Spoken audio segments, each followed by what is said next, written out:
Hello guys, कैसे आप सभी। मेरा नाम है डॉक्टर वर्खा और आज हम बात करेंगे एपीआई स्कोर की। एपीआई स्कोर क्या होता है, जैसे कि आपको पता है लास्ट क्लास में मैंने आपको बताया था कि एपीआई स्कोर क्यों ज़रूरी है असिस्टेंट प्रोफेसर बनने के लिए।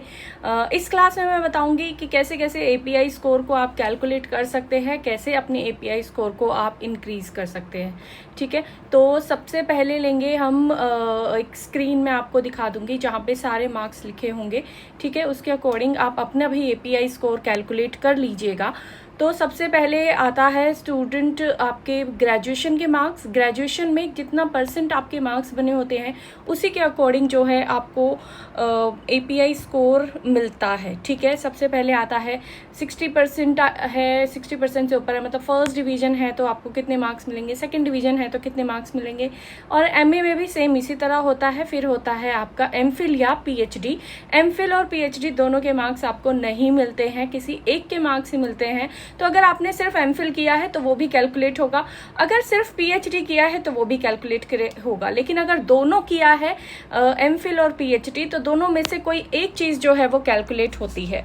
ठीक है, तो आइए चलिए ध्यान से देखते हैं और क्या क्या चीज़ें। और सबसे पहले आपको 6 पेपर लिखने भी ज़रूरी है। तो चलिए देखते हैं कि और क्या क्या करने की ज़रूरत है, कैसे हमारा एपीआई स्कोर जो है वो बढ़ाया जा सकता है। तो देख सकते हो स्टूडेंट आप यहाँ पर सबसे पहले हमारे पास है ग्रेजुएशन के मार्क्स।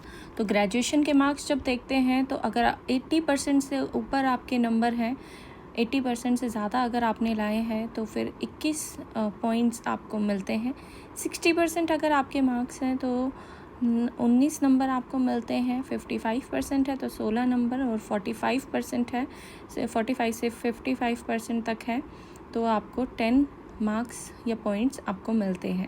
तो ये थे ग्रेजुएशन के बाद। पोस्ट ग्रेजुएशन में थोड़े से आपको ज़्यादा नंबर मिलते हैं क्योंकि 90% अगर आप ला रहे हो या उससे ज़्यादा आपके मार्क्स हैं तो फिर 25 मार्क्स आपको मिलते हैं। 60 से 55 के बीच में आपको 60 से 80 के बीच में आपको 23 मार्क्स मिलते हैं। 55 या SC ST अगर आप हैं 60% तक तो आपको 20 मार्क्स यहाँ पर मिलते हैं। एमफिल अगर आपने की है 60% या उससे अबव आपके मार्क्स हैं तो सिंपल आपको 5 to 7 मार्क्स मिल जाते हैं। पीएचडी आपने करी है तो 25 मार्क्स आपको मिलते हैं।